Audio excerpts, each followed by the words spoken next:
chosen one, freeze your spirit and listen. In the invisible realm, I see people preparing your funeral.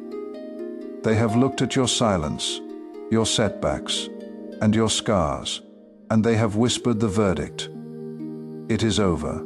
They are done. They are already smiling that specific smile of pity. But God told me to intercept you right now with a divine secret. You are not being buried. You are being planted. The failure they see is just your camouflage. It is a Trojan horse, designed by God to hide your power until the appointed time. While they are laughing at your disguise, God is looking at your root system, and He is beaming with pride. He is proud because you did not quit in the dark, and now the disguise is coming off. The King has overruled the verdict, and the very people who thought you were finished are about to witness a resurrection so shocking, it will leave them trembling. If you are hearing my voice right now, it is because God has overridden the algorithm to bring you into a divine collision with this message. This is not content. This is a rescue mission for your destiny. You are not here by accident. You are here by appointment. And I need you to stay until the very last second of this video. Do not click away. Because what I am about to reveal to you is not just encouragement. It is a military strategy. If you leave early, you will miss the blueprint of the Trojan horse that explains why your life looks the way it does right now. I am going to show you exactly why God hid you. I am going to reveal the 7 specific attacks the enemy will launch when you re-emerge. And I am going to give you the counter-strategy to defeat them. And at the very end, we are going to do something dangerous. We are going to seal this with an activation ceremony that will shift your timeline permanently. Let me tell you who you are right now. You are the person who checks your phone in the morning, hoping for a message that never comes. You are the one who rehearses conversations in the shower, explaining yourself to people who have already made up their minds about you. You smile in public, but cry in private. You post victory, but delete the posts about struggle. You know exactly what I am talking about. The mask is heavy, is it not? God just showed me something about you. He showed me the people who have been whispering behind your back. He showed me the pity looks you have been getting from family members who think you have lost your way. He showed me the exact moment you stood in front of your bathroom mirror, staring at your own reflection, and a dark, heavy thought whispered in your ear. It is over. I am done. My best days are behind me. Let us be honest for a moment. The hardest part of this season has not been the lack of money, or even the loneliness. The hardest part has been the silent humiliation. I see you sitting in your car in the driveway, gripping the steering wheel, taking a deep breath before you walk into your own house. You are pausing because you have to put on the mask. You have to prepare yourself for the questions. Those innocent questions that feel like knives. How is business going? Are you seeing anyone yet? Have you found a job? And you have to smile and say, "It is going well, thank you." But inside, you are screaming. You feel like a fraud. You feel like a once great star that has burned out. You look at your peers, and they seem to be accelerating. They are buying houses. They are getting promoted. They are getting married. And you feel like you are stuck in quicksand. The harder you try, the deeper you sink. And the enemy has been planting a specific lie in your mind. He tells you that God has benched you. He tells you that you have been disqualified. He tells you that you are like King Saul, stripped of the anointing, just waiting to die. But I need you to look at Psalm chapter 31, verse 12. Listen to the cry of King David. He said, "I am forgotten as a dead man out of mind. I am like a broken vessel." Notice what David said. He did not say, "I am dead." He said, I am forgotten as a dead man." To the world, David looked finished. He was anointed to be king, but he was living in a cave. He had no palace, no army, no crown. If you looked at his life from the outside, you would say, "That man is done." But that was a lie. David was not dead. He was in development. The cave was not his grave. It was his training ground. This is exactly where you are right now. You feel forgotten. You feel like a dead man out of mind. People have stopped calling because they think you have nothing left to offer. But hear me clearly. Human perception is not divine reality. Just because they stopped clapping does not mean God stopped working. In fact, God does his best work in the dark. The pressure you feel in your chest right now, that heaviness that wakes you up at 3 in the morning, that is not the feeling of death. That is the feeling of compression. You are a spring being pushed down. To the unspiritual eye, it looks like you are being crushed.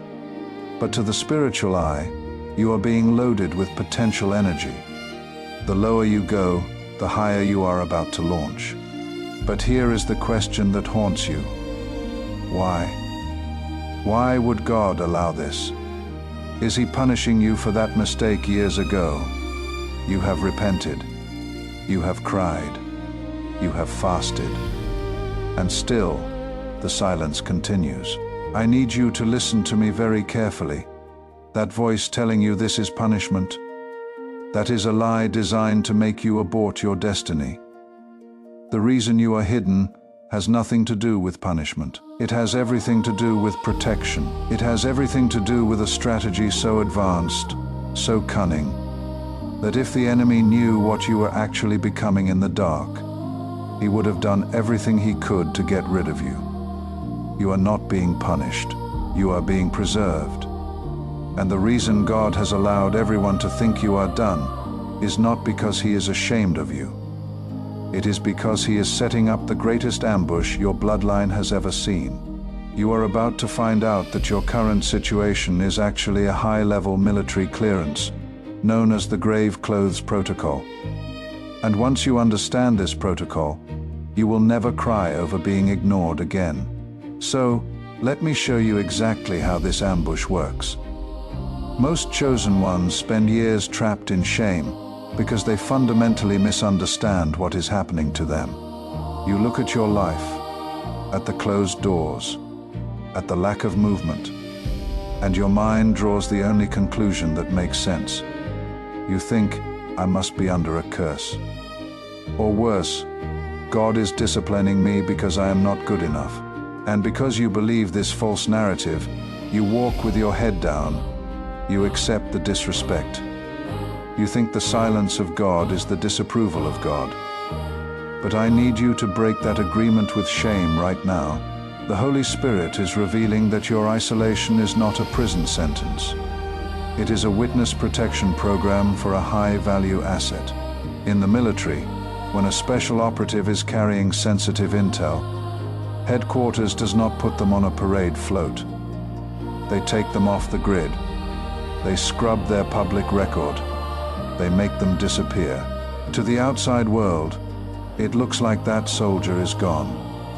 But to the general, that soldier is secure. You are currently operating under the Grave Clothes Protocol. This is a 3-phase spiritual strategy God uses exclusively for those who are assigned to shift generations. And you need to identify exactly which phase you are in, so you stop fighting the process. The first phase is isolation. This is when God deliberately cuts your supply lines to the world. The phone stops ringing. The invitations stop coming. The people you used to rely on for validation suddenly become busy or distant or even hostile. This hurts. It feels like rejection. But it is not rejection. It is redirection. God is severing your dependence on human approval so that your ear becomes tuned to his frequency alone. He is making the room quiet so you can hear the secrets he is about to whisper. The second phase is incubation. This is the dark room. You know that a photograph cannot be developed in the light. If you expose film to sunlight too early, the image is destroyed. It must be processed in total darkness. You are in the dark room right now. You feel like nothing is happening, but actually, the image of Christ, the image of your future self, is being chemically burned into your spirit. The third phase, and this is the most dangerous one, is concealment. This is when you are actually ready, but God still keeps you hidden. This is Moses being hidden in the basket. This is Jesus being hidden in Egypt. Why? Because the enemy always tries to kill the deliverer in their infancy. If God revealed you 6 months ago, you would have been crushed by the opposition. He hid you to keep you alive. He wrapped you in the grave clothes of obscurity, so the enemy would ignore you, thinking you were dead while you were actually growing stronger by the day. This brings us to the story of Lazarus in the Gospel of John, chapter 11. You know the story, but you have missed the military strategy hidden within it. Jesus loved Lazarus. The Bible is explicit about this, and yet, when Jesus heard Lazarus was sick, he did not rush to heal him. He stayed where he was for 2 more days. He waited until Lazarus died. He waited until they wrapped him in grave clothes. He waited until they rolled the stone shut. But here is the detail that changes everything. By the time Jesus arrived, Lazarus had been dead for 4 days. Why 4? Why not 3? In the Jewish tradition of that time, there was a belief that the spirit hovered around the body for 3 days. If someone came back on day 3, skeptics could argue it was just a coma, a natural recovery. But the 4th day, the Greeks call this tetatos. The 4th day was the day of corruption. By day 4, the body decomposes. The stench of death is present. On the 4th day, hope is not just lost. It is irreversible. God waited for you to reach your 4th day. He waited until your reputation was dead. He waited until your bank account was decomposing. He waited until your friends gave up on you, so that when you walk out of that grave, no one can say you just got lucky. When you rise from a 4th day death, there is only one explanation. It was God. The magnitude of the miracle requires the magnitude of the death. The deeper the hole, the higher the glory. So if you are sitting there, feeling like you have hit rock bottom, if you feel like you have been decomposing in the dark, shift your perspective right now. Do not look at the stone in front of your grave with fear. Look at it with anticipation. You are perfectly positioned for a tetatos miracle. You are not trapped. You are incubating. Pause right here. If what I just described is your exact situation, if you recognize yourself wrapped in this chrysalis, if you can feel the transformation happening in the dark, I need you to do something. Type 444 in the comments. No explanation needed, just 444. This is your digital handshake with destiny. Let me see who is really in this dark room, with me right now. Tell your spirit right now, I am not dead. I am developing. But I know the question that is screaming in the back of your mind. You are saying, that sounds beautiful, spiritual, and poetic. But I live in the real world. I have bills that are past due. I have family members who are looking at me like I am crazy. How does this grave clothes protocol actually pay the rent?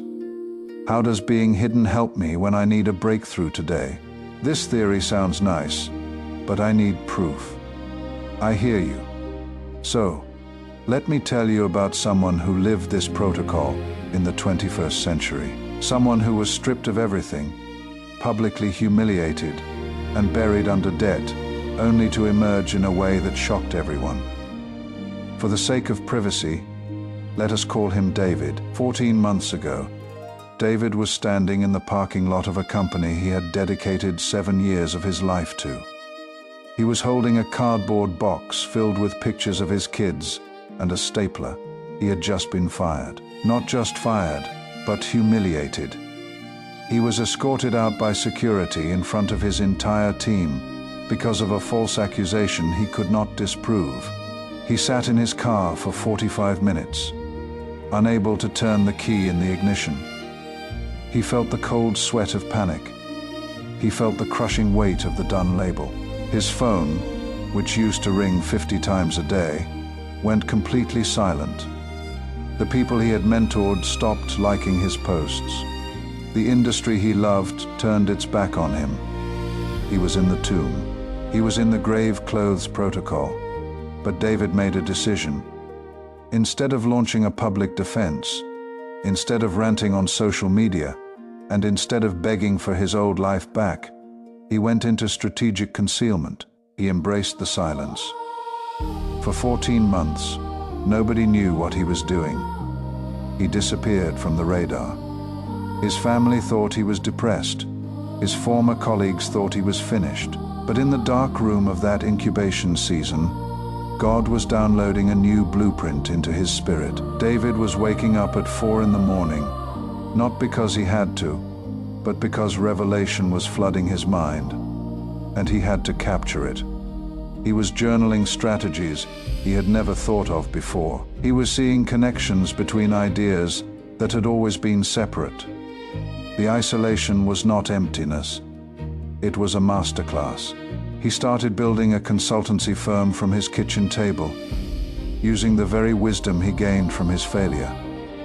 The pain was being recycled into power. Fast forward 14 months, the phone rang. It was the chief executive officer of the biggest competitor to the company that had fired him. They had seen his work produced in the dark. They did not offer him a job. They offered him a partnership. He walked into a boardroom to sign a contract that was 3 times his previous salary, with equity that secured his children's future.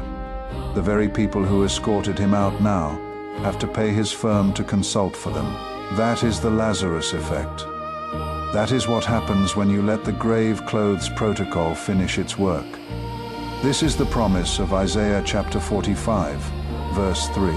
God says, "I will give you the treasures of darkness and hidden riches of secret places." Notice the geography of that promise. The treasures are not in the spotlight. They are not on the stage. They are in the darkness. The riches are hidden in secret places. If David had not been pushed into the dark, he never would have found the treasure that changed his bloodline. The darkness you are in right now is not an empty cave. It is a vault. But as I say this, I can feel a hesitation in your spirit, because there is a shadow side to this blessing. You want the breakthrough, but a voice whispers, "What if I am not ready? What if I get the blessing and mess it up?" You are not just afraid of failing. You are afraid of succeeding and then falling publicly. And I want to validate that fear right now. That is not weakness. That is wisdom. That is your spirit, sensing the gravity of what is coming. Only a fool walks into a heavyweight fight without fear. The fear tells me you respect the assignment. Imagine for a moment, you are a crane operator about to lift a 10-ton steel beam. You do not just yank the lever, you check the cables. You feel the tension. You respect the weight. That fear you feel is your spiritual safety mechanism checking the cables. It is proof that you are not arrogant. The people who crash and burn are the ones who have no fear, the ones who think they deserve the crown. But you are trembling. And because you are trembling, you are safe. God can trust you with the weight because you are the only one who knows how heavy it really is. I want you to take a moment right now. Do not move your body, but in your mind, I want you to visualize that fear. Do not try to push it away. Instead, imagine that fear transforming into a heavy golden armor plating. It is heavy, Yes, but it is bulletproof. That weight you feel is not there to crush you. It is there to cover you. Say this to your spirit right now. I am ready for the weight. If you truly mean it, type that in the comments as a prophetic act. I am ready for the weight. You have understood the hiding. You have confronted the fear. You have seen the proof that the darkness is a vault, not a grave. Now that you have armored yourself with that fear, it is time I reveal what you have actually become. You think you are just hiding. You think you are just surviving. But you are wrong. You are not just a survivor. You are a weapon. And what God has actually turned you into while you were in the dark is something so dangerous to the enemy that when you find out, you will understand why all of hell was trying to keep you depressed. Here is the revelation. You have been looking at your situation and calling it a tragedy. You have been looking at the rejection, the closed doors, the silence, and calling it a setback. But you are reading the map upside down. God did not allow you to look like a failure because He had abandoned you. He allowed you to look like a failure because He was smuggling you in. You are a Trojan horse. Think about the ancient strategy. The Greeks could not breach the walls of Troy with force. So they built a giant wooden horse, hid their best soldiers inside, and left it at the gates as a symbol of defeat. The Trojans, thinking they had won, dragged the horse inside their own walls. They celebrated their victory, not knowing they had invited their destruction. That night, the soldiers climbed out and opened the gates. Troy fell through superior strategy. Do you see what God is doing with you? He made you look defeated. He made you look weak, and your enemies celebrated. But while they were celebrating, God was secretly building an army inside you. Skills you did not have before. Wisdom you never possessed. Anointing forged in fire. Right now, you are standing at the gates of the very system that rejected you. And they are about to drag you inside, thinking you are harmless. They will give you the platform. They will open the doors. And when you get inside, when the timing is perfect, you are going to release what God put in you. You are going to dismantle the structures that tried to destroy you. Not with revenge, but with resurrection power. Your comeback is not just about you. It is about becoming a gateway for others who were buried alive. This is why the enemy fought so hard to keep you in despair. Because he knew that if you ever figured out you were a Trojan horse, his whole system would collapse. But it is too late now. The revelation has been released. But before we seal this, I need to warn you. I promised you at the beginning that I would reveal the 7 specific attacks the enemy will launch when you re-emerge. Listen carefully, because these attacks are already being prepared. Attack 1, intimidation. They will try to make you feel small again by reminding you of your past failures. Counter strategy, remind yourself that failure was your training, not your identity. Attack 2, discouragement. They will send people to tell you it is too late. You missed your window. But God's timing is never late. It is always strategic. Attack 3, distraction. They will offer you good opportunities that are not God opportunities, designed to pull you off course. If it does not align with what God whispered in the dark, decline it. Attack 4, doubt. They will make you question if the dark season was really God or just your own delusion. Counter strategy, the fruit of your transformation is the proof. Look at who you have become. Attack 5, division. They will try to isolate you from your real allies by creating misunderstandings and suspicion. Communicate clearly and trust the tribe God gave you in the dark. Attack 6, delay. They will create bureaucratic obstacles, paperwork nightmares, anything to slow your momentum. Use the waiting time to sharpen your skills even more. Attack 7. And this is the most dangerous. Deception. They will send counterfeits that look like your promise, but are designed to trap you in a false destiny. But if it requires you to compromise your character, it is not from God. Now you are armed. Now you know what is coming, and you will not be surprised when these attacks show up. Now, before you step back into the world, we need to seal this moment. This is your activation ceremony. I am going to give you 3 declarations. Say them out loud, even if you are in public. Whisper them if you have to, but say them with your mouth. Words have power. Declaration 1. I am not a victim of my circumstances.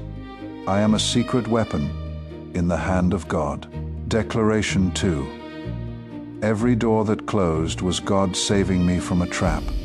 I release all bitterness, and I receive the blessing. Declaration 3. Within the next 40 days, I will see the first sign of my Lazarus moment. My 4th day is over. My resurrection is now in motion.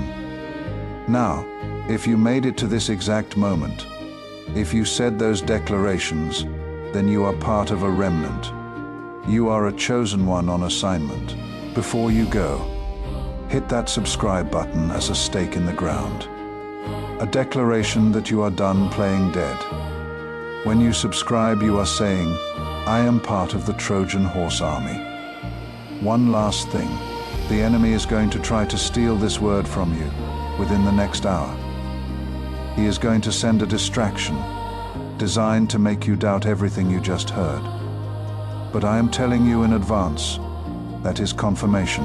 When the enemy panics, it means he saw the soldiers inside you. Do not let him steal your breakthrough. Remember, you are not buried, you are planted. You are not finished, you are just getting started. The Trojan horse is inside the gates, and when they ask how you came back from the dead, just smile and say, 4th day grace. It was God.